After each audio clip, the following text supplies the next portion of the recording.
Yeah, David Dread of Steel Pulse, and I'm saying hail to Lion Voice because it's time that the lion have its voice, have its own story. Says I'm stepping out here.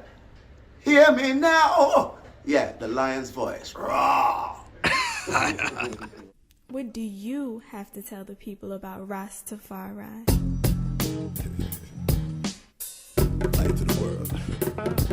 The king of kings and the conquering lion of the tribe of Judah. I left himself. Where's my ruler?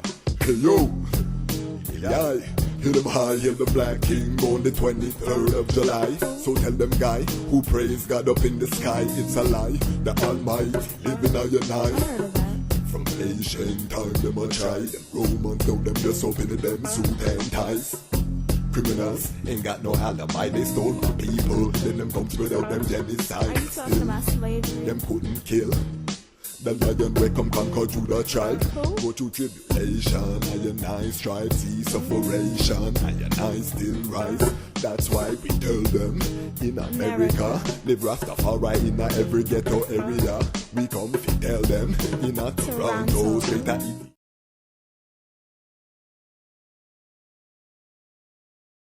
And I would say to the Amhara who are saying that reclamation of the country and remembering glory of Haile Selassie's reign and Emperor Menelik reign and the progress, unprecedented progress that happened in Ethiopia under that time period, that the war is not with weapons, the war is culture.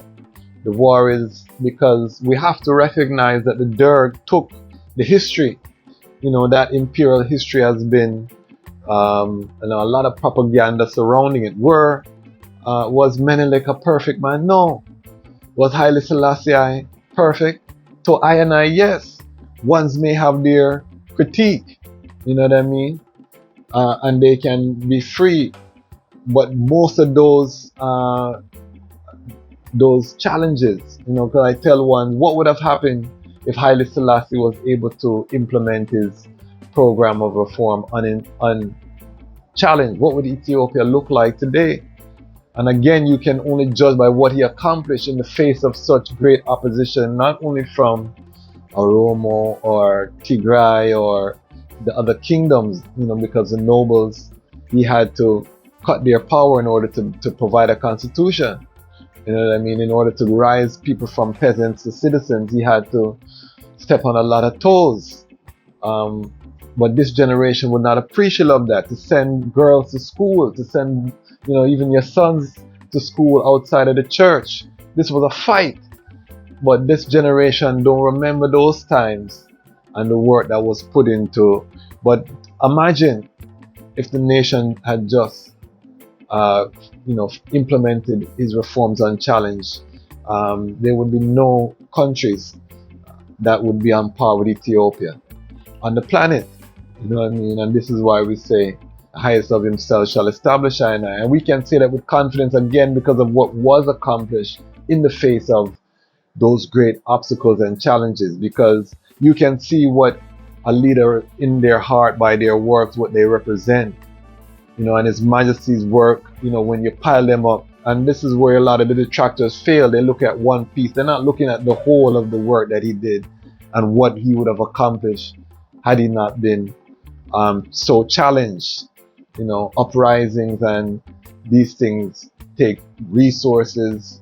And this is why I reiterate, His Majesty took a militant stand for peace to the extent that even his own family, his own advisors thought he was senile because he refused to use military power against the Derg, the creeping threat of the Derg, or against the university students to quell the rebellion. He just went along and they said he was senile, but he was taking a militant stand for peace, going up into the high region, you know, seated on the throne up high. Remember, you know what I mean? He governed over the spiritual as the head of the church and the military and the state. So certain time in those latter days, he put on that spiritual robe, and you can see when you hear his last utterances. You know, he said, if the people are for the revolution, then I'm with the people, because He also has said that the time has come where the emperor alone cannot, the people must share in the governance of the nation. These things were said, but this generation would never hear that part. They will just hear he was a tyrant and this and that. So the well has been poisoned against His Majesty, and this is why I'm choosing to write his life story to really outline for a new generation. And so I want to just jump into chapter 22 of the book, because again, we said we were going to do a deep dive into Menelik.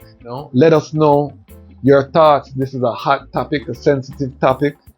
However, as Rastafari, we have to educate ourselves as we seek to return home. Shashamane is in a Oromo-dominated area, and just to show you the respect that I and I have, even though it's been a rocky road at times in Shashamane, there was no Rastafari that were killed. You know what I mean? The Nyabingios, we fly the Lion of Judah flag in the Oromo region, you know what I mean, from that time to this time. And the ones them have that respect for the community. You know, there was very light damage done in some instances, but for the most part, the community was spared. You know what I mean, when Shashamane became a hotbed and people were being murdered and all of that. And again, they show you the love that all Ethiopia have for I and I as Rastafari. So as we go home, we just want to be informed.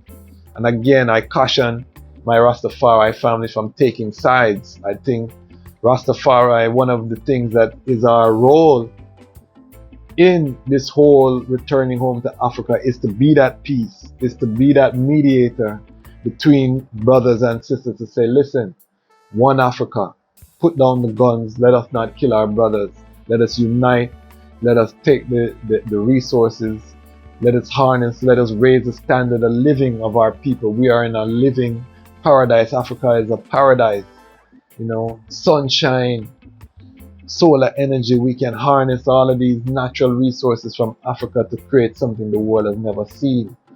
It's only humanity standing in the way of humanity, and that is our role as Rastafari, to come in with that message of love and unity. So it's not for I and I to say, yeah, big up Fano or big up the government or big up Tigray. We are for Ethiopia. We are for one Ethiopia, one Africa. You know, Africa unite. And this is why it's so important that we have our own platforms. Why? Because the time has come for the lions to tell our own story. And this is the Lion's Voice.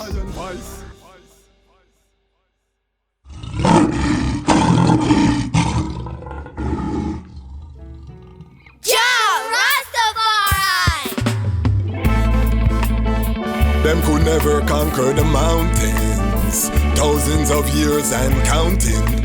Ethiopia rise again unto the world, now we are announcing. Them a plan for war, we a plan for peace. And now we see them wanna go dismantle the base. When the trumpet sound and the violence cease, how we say one go build up the cities. Well, them a plan for war, we a plan for peace. And now we see them wanna go dismantle the base. Rastafari crown as the Prince of Peace. Him tell the youths them fi build up them countries. Well, solar energy that them a see. The whole city powered by the sun's energy. The road them make out of hemp and concrete. Neighborhoods full of fruit trees that taste sweet. The youths put down them guns, them harvest and a reap. The beautiful gardens will line every street. Tired of the bloodshed, them done with the beef. Not even animals for that, them burn out the meat. Where people say Haile Selassie, I see Nile. When they see say him a treat the dirt like a child. Peace on earth from the banks of the Nile. That's why we giving thanks in style. See say Babylon a weapon, them a stockpile. Babylon a wicked, kill them brother and smile. Iron, lion, Babylon a reptile. Them a plant fish, shed blood, we got plans for the side.